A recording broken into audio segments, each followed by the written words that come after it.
Ça vient de tomber, nous venons de l'apprendre. Une si triste nouvelle pour tous les chrétiens catholiques, mais aussi pour tous les chrétiens d'ailleurs du monde entier. La mort ou le décès du pape François, qui vient de quitter ce monde à l'âge de 88 ans. Nous sommes lundi 21 avril 2025. Bonjour à vous, très chers téléspectateurs de Zonar Télévision. Et bienvenue dans ce numéro où nous allons essayer un peu de revenir sur les circonstances de la mort du pape François qui vient de quitter ce monde, bien sûr. Nous allons revenir comment ça s'est passé, qu'est-ce qui s'est passé exactement, de quoi est-il mort exactement, parce que je rappelle, nous sommes au lendemain de la Pâque, et d'ailleurs il a été aperçu devant des milliers de personnes lors de la célébration de la Pâque, et aujourd'hui l'on apprend qu'il n'est plus. Pour commencer, je vais revenir d'abord sur les circonstances, comment ça s'est passé. On se souvient déjà en 2025, dans le mois de février, le pape François a passé plus de 2 semaines hospitalisé. Il souffrait de la pneumonie qui est une maladie qui attaque les poumons. Et lui, à son niveau, il était atteint sur les deux poumons.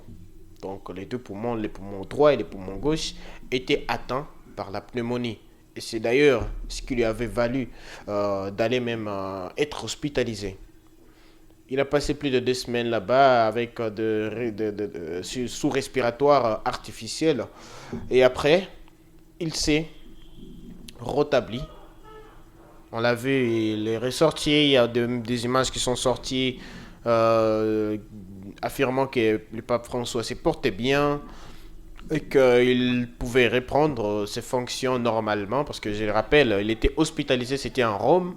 Alors que lui, c'est le souverain pontife du Vatican, Vatican qui se retrouve bien sûr aussi dans l'Italie, mais qui est un État à part entier, où le pape a un mot à dire.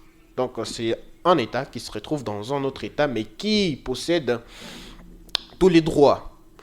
Alors le pape François est revenu au Vatican, après avoir été traité en Rome, et là, il a vécu quelques jours avec à la maison du père, bien sûr.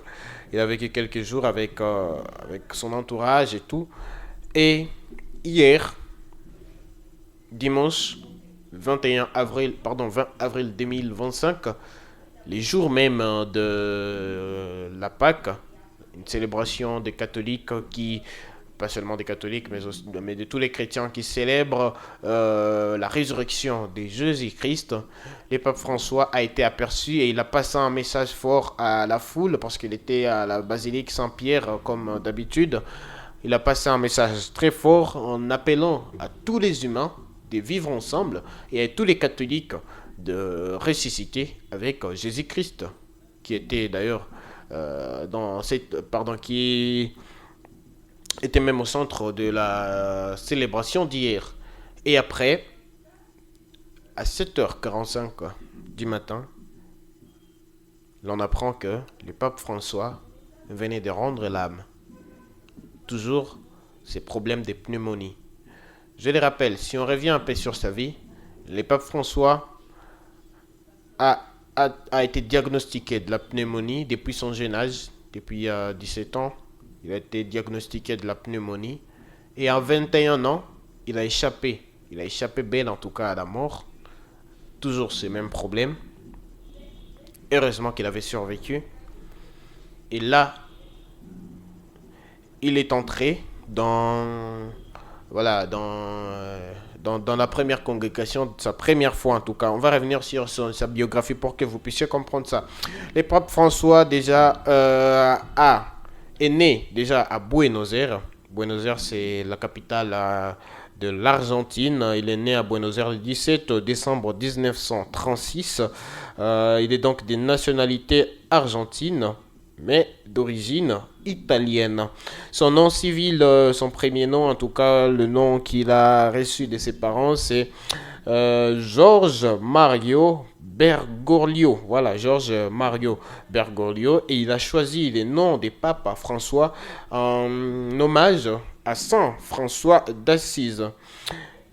Voici donc son parcours religieux. En 1958, il rentre au noviciat dans la compagnie des Jésuites.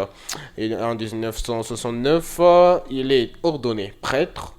En 1973 jusqu'en 1979, il devient provincial des Jésuites en Argentine. En 1992, il est nommé évêque auxiliaire de Buenos Aires. Et en 1998, il devient donc archevêque à Buenos Aires, toujours en Argentine, où il était. C'est en 2001 qu'il a été nommé cardinal par les papes Jean-Paul II. Une ascension fulgurante d'ailleurs. Il est parti de jésuite, un simple prêtre jésuite, jusqu'à être le cardinal de l'Argentine. Et là, il va rejoindre Rome. Et après, le 13 mars 2013, il est élu 266e pape de l'Église catholique, succédant ainsi à Benoît XVI qui avait démissionné. Là, on avait affaire à deux papes vivants. C'est ce que disent les catholiques, deux papes vivants, parce qu'il y a les papes honoraires et les papes François qui étaient carrément en fonction. Alors, revenons aussi sur ses particularités, parce que les papes François, on se souvient très bien, lui qui a choisi le nom de Saint François d'Assise pour un nom qui signifie humilité et simplicité.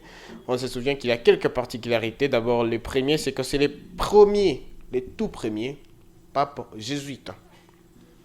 Depuis Saint-Pierre, on n'avait jamais, d'ailleurs depuis la création de jésuites, les jésuites n'avaient jamais eu de pape.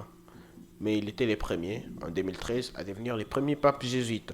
Deuxième particularité que l'on peut retenir du pape Saint François, c'est que c'était les papes depuis 1200 ans.